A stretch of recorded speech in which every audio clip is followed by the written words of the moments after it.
tip competence. And that is going to be a keynote talk at the upcoming TESOL conference next month in March.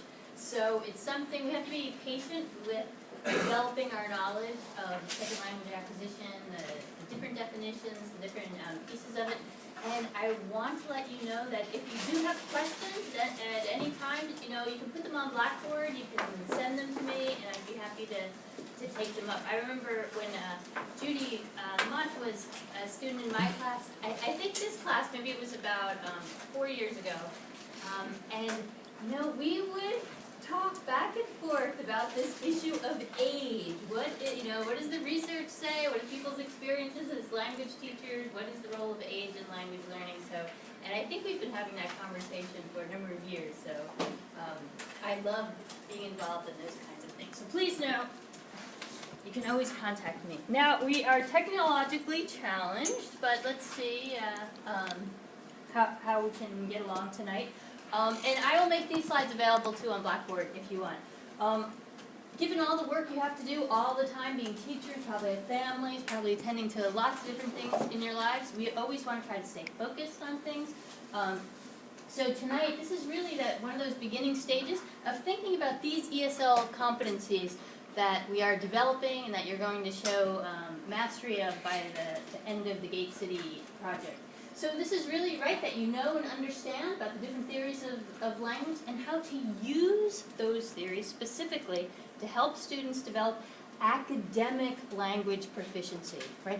That is what our jobs as teachers of second language learners is to help them access academic success. This is a big shift in the field. It wasn't that way 20 years ago, right?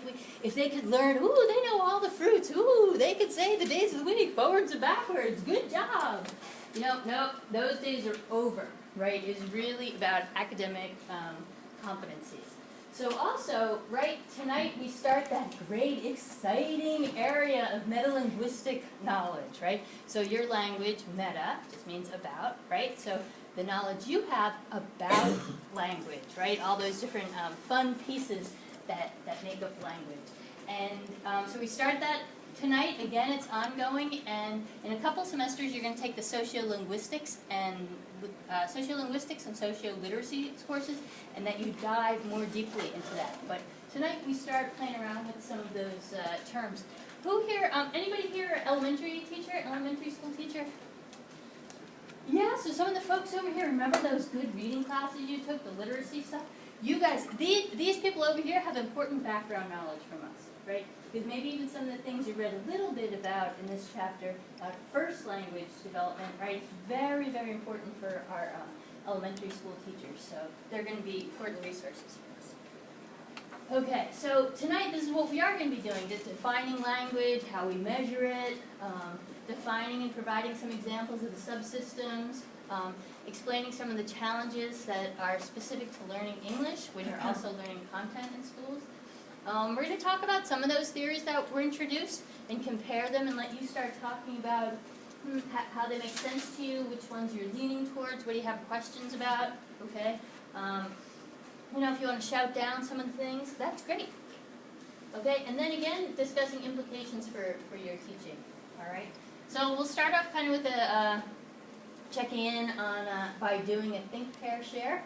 And one of the guiding questions was for you to think about previous learning experiences, right? So think about a time when you learned, you were studying another language. Think about a positive experience. What was positive about it, right? What made it positive? Think about negatives of that experience, right? So did folks think about this a bit, right? Yeah, so you can take a minute. Oh, geez, Mrs. McCafferty. Ugh, my high school French teacher. Every year she got the award for being the oldest teacher. She held on for a long time. Ooh. All right, so don't get me started. So why don't you, be thinking about your own experiences, and why don't you turn to the person next to you, or your little cohort, start talking about this. What do you remember about those experiences? What made it positive? What made it negative? And we'll check in.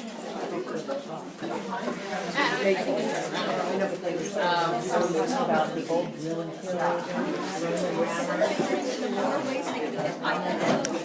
Spanish, the more it's going to go in.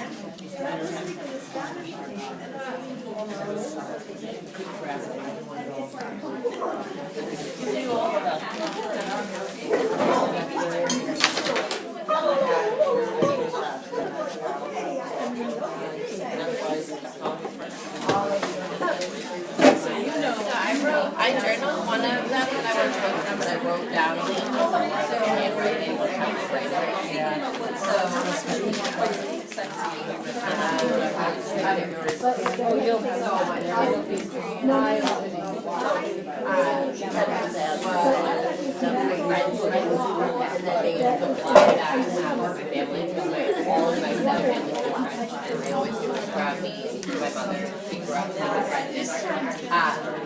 So having like those moments of understanding and being able to like participate in conversations, and then negative when you go somewhere, I've visited family and stuff like that where everybody's speaking French and you were just like, I have no idea what's going on, I feel lost, I feel totally cut off. And that language barrier just makes you feel like, I guess really like self-conscious or scared, or you're like, I don't even know how to participate in the conversation. I misunderstood this. I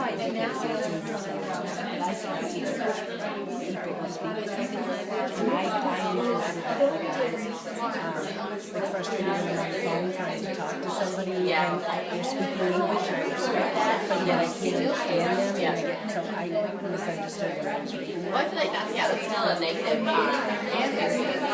you take languages.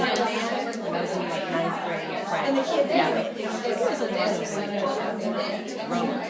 learning specific words. I feel like, you know, maybe if I had to see conversational. But I liked it. I felt proud when I knew a couple words and my family was also seeing it. So at least I could maybe bring it out. I never teach more than that. Just talking about the first question.